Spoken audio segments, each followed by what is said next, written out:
General Secretary Gorbachev, if you seek peace, if you seek prosperity for the Soviet Union and Eastern Europe, if you seek liberalization, come here to this gate. Mr. Gorbachev, open this gate. Let us never forget this fundamental truth. The state has no source of money other than the money people earn themselves. If the state wishes to spend more, it can do so only by borrowing your savings or by taxing you more. There is no such thing as public money. There is only taxpayers' money. That is why today I will also declare a national energy emergency. We will drill, baby, drill. The Russian invasion of Ukraine. What do you think about it? I have to say, I do think for 30 years, ever since the fall of the Berlin Wall, this constant expansion of the European Union and NATO has been a geopolitical error. I think we've poked the Russian bear with a stick. We've given Putin a nationalist cause that we're encircling him, but we are where we are. Hello, I'm John and welcome to John's Box, my YouTube channel, and to a special edition of Politics John, where I attempt to complete this. Nigel Farage won't be the next Prime Minister of the UK unless, and I'll be presenting you with my 6 points later on. You've just seen Donald Trump, Nigel Farage, Margaret Thatcher and Ronald Reagan in no particular order. And they are all important when it comes to this edition of John's Politics. Just a little bit about myself. I currently live abroad. I closely monitor the political situation in the UK, but at a safe distance. I have no plans to return to the UK, particularly in the current political and economic climate. My opinions are subjective. I used to be a political activist, and that's all about me for now. In my last video in the series John's Politics, it was back in July that had taken place, and even when I made that video, things were moving quickly. I outlined the state of the parties about a week or two, how many seats they would get if there were an election in 2029. We're going to have a look at that again towards the end of the video. I'll come back to that point. So my introduction showed politicians past and present. I would say 4 big politicians, 4 really divisive politicians, and they are relevant to this video. Of course, none other than Nigel Farage.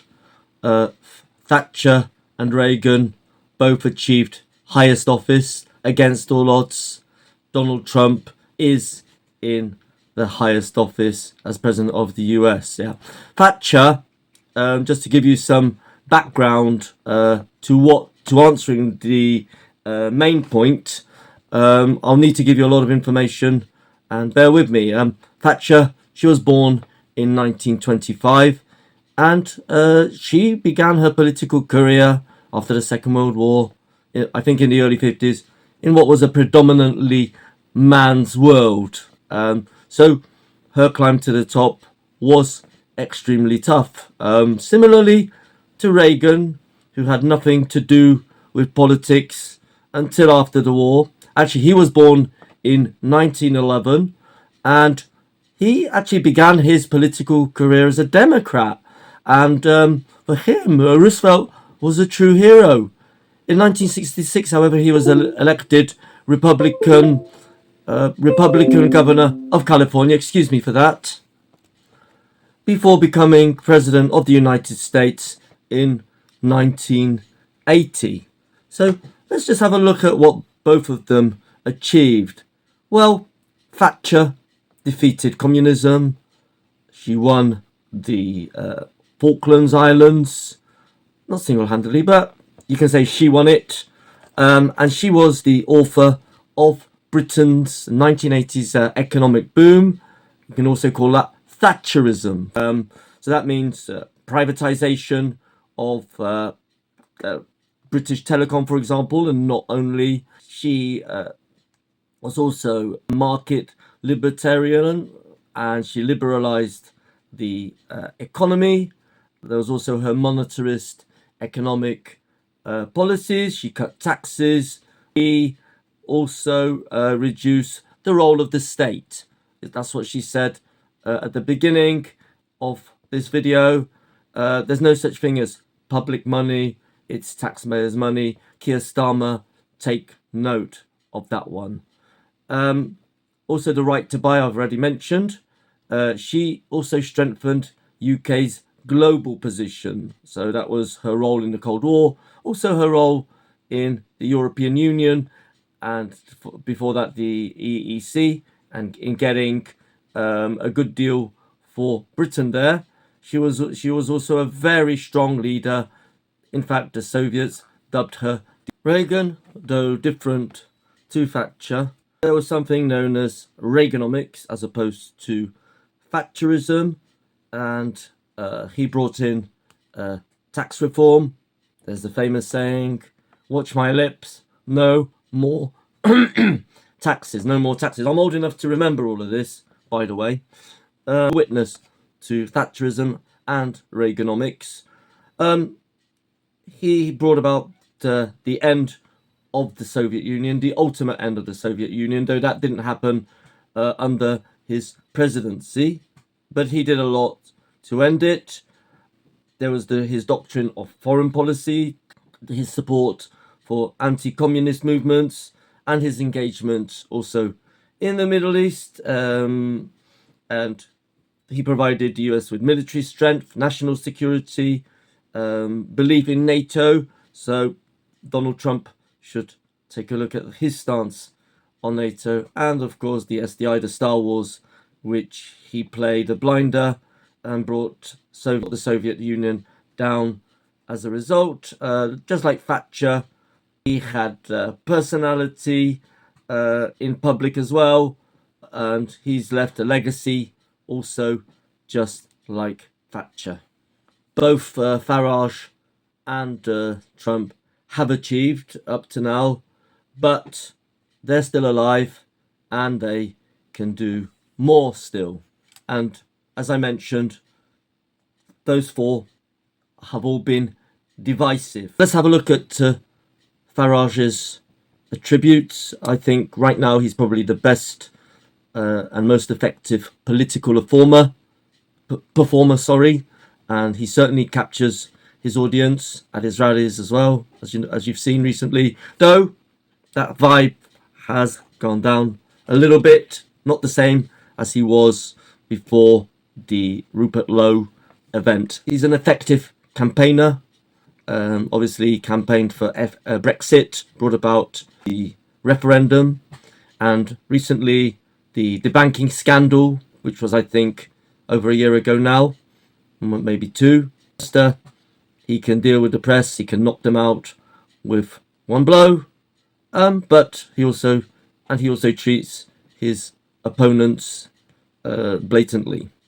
But on the downside, that ego of his is too much about him, not enough about reform. Though Trump does have a bigger ego. He's unable to work with anyone who challenges him or outsmarts him. Take, for example, Rupert Lowe, Ben Habib, and others in the past, and to the extent of eliminating them. So now, to answer that main point, Nigel Farage won't be the next Prime Minister unless up with the right.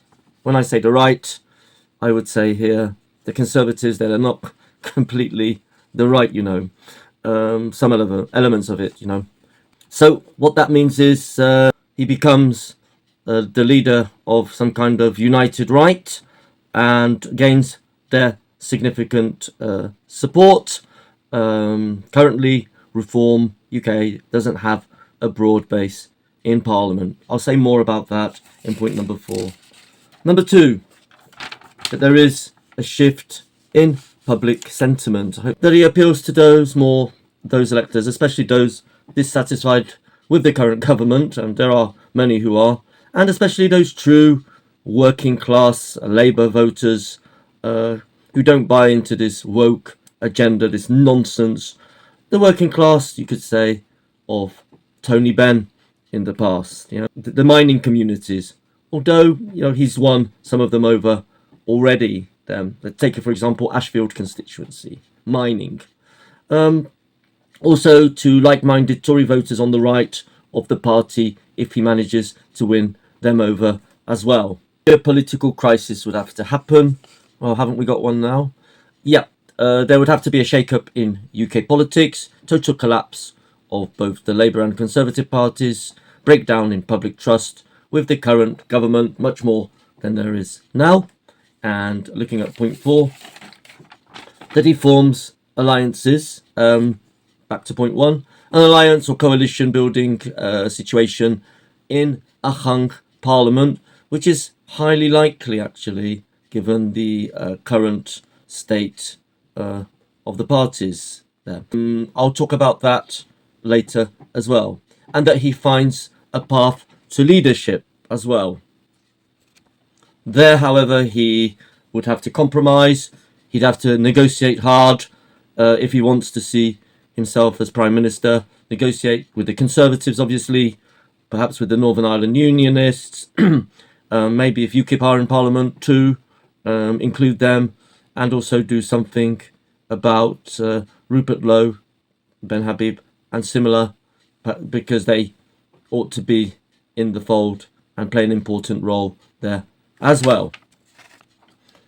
5, this one's an unusual one, that Nigel Farage becomes himself again, the Farage of a few months ago, a few years ago.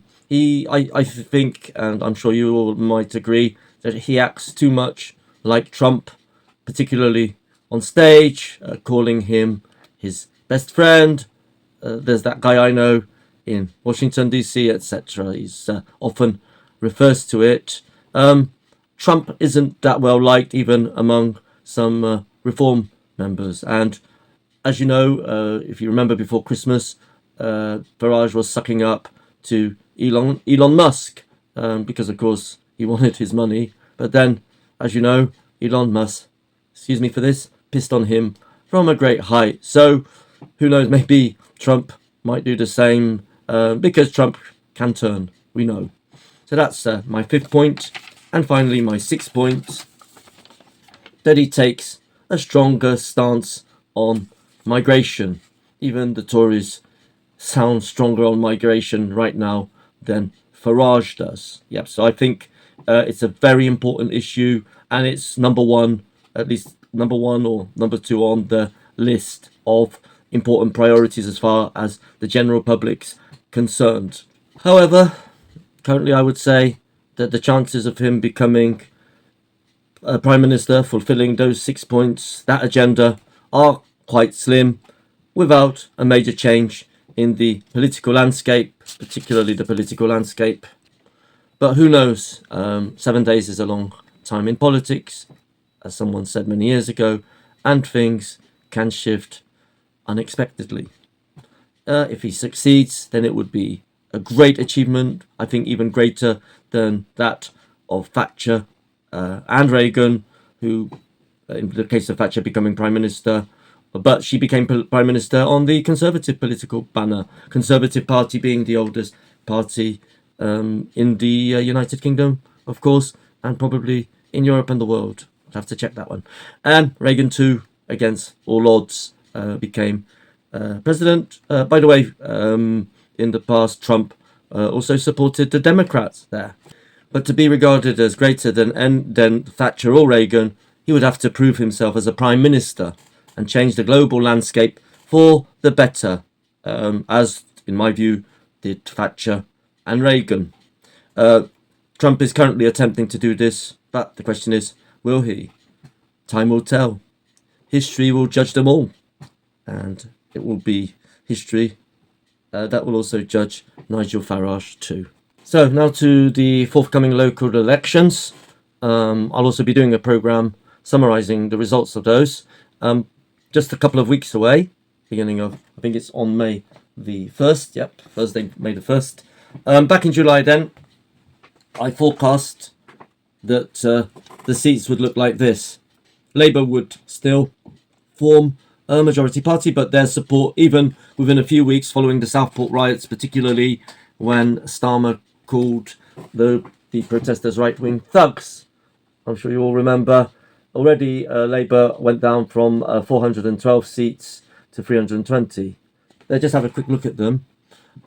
The current state of play from the electoral calculus, the prediction, Labour would be short of 137, would be short by 137 seats of a majority.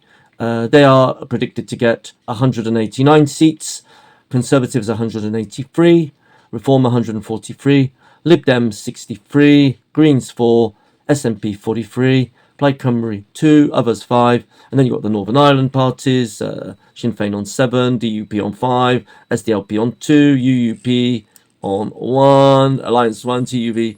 The other parties on 5, that means Jeremy Corbyn's lot there. So if there were a parliamentary election tomorrow, probably be a hung parliament. Collectively, Labour and Reform, if they were to team up, would have 326 seats.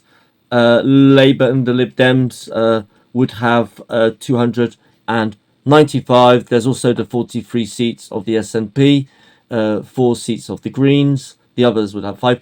Oh, it would be an interesting scenario whether Labour, as the winning party, could do a deal with the SNP. I'd be interested there. So all exciting times, but we're still 4 years away, over 4 years away from a general election.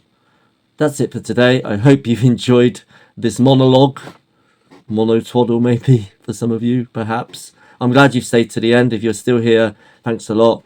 Tell me what you think. Tell me what you think. Do you agree with me there? Please comment, because the comments add to the content of this video. So I'll be happy to see what you think there.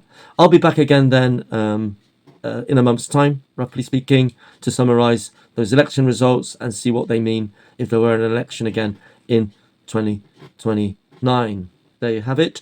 There's other content on this channel, on this John's Box channel, for you to look at. And I'll be back again in another video shortly. Thanks a lot once again, and see you. Bye.